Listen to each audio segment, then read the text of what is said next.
Keerat and Prabal's Garden ABCs. The next morning, the sun was shining brightly over the garden. Keerat and Prabal ran outside with their magical book. "I wonder what's next?"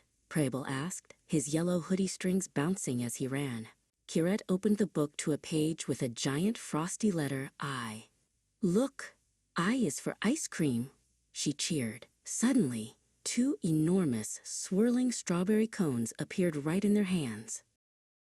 "Don't let it melt," Keerat laughed, taking a big lick.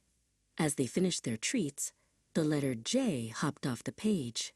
"J is for jumping," Keerat shouted. The grass under their feet turned into a bouncy trampoline.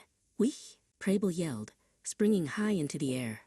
"I'm jumping higher than the sunflowers." The book flipped to a sparkly gold letter K. "Hey, that's my letter!" Keerat exclaimed. A beautiful, shimmering crown made of light descended from the sky and landed perfectly on her head. "K is for Keerat," she said, struck a royal pose. "You have to call me Queen Keerat for the rest of the day, Prabal." Prabal giggled and turned the page to L. "L for leaves," he called out. Suddenly, the big oak tree began to shake its branches playfully. Hundreds of bright orange and red leaves swirled around them like a leafy whirlwind. "It's a leaf party?" Keerat laughed, trying to catch the fluttering colors in her hands. Then came the letter M. A small, perfectly round puddle appeared right at their feet. "M for mud," Prabal whispered with a mischievous grin. Keerat looked at her clean jeans and then at the gooey, chocolatey-looking mud. "Should we?" she asked. Prabal didn't wait. He was already winding up for a big stomp. Splat! Prabal landed right in the middle of the puddle. Mud flew everywhere. "It's so squishy," he shouted, dancing in the brown goo. His yellow hoodie was now covered in tiny brown polka dots. He looked like a happy mud monster, giggling as the mud oozed between his sneakers. "Oh my, what is happening out here?" a kind voice called out. It was Nani. She walked into the garden, her eyes twinkling with amusement. "N for Nani," Keerat yelled, running toward her. Nani opened her arms wide, even though she saw the mud. "I think someone needs a wash, but first, we need the next letter."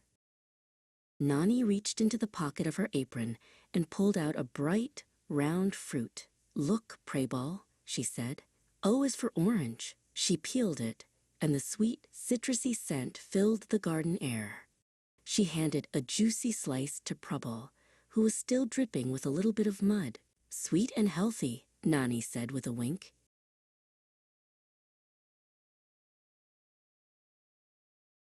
Finally, the book turned to the letter P.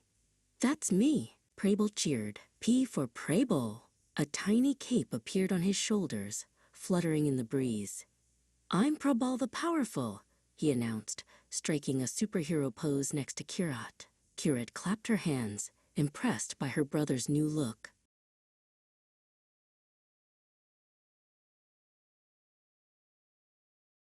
Nani gathered both children close as the garden began to grow quiet. "I-J-K-L-M-N-O-P," she recited softly. "You two are becoming quite the English experts." Prabal leaned his head against Nani's shoulder, feeling tired but happy. "Can we do the rest of the letters tomorrow, Nani?" he asked sleepily. "Of course, my loves," she whispered.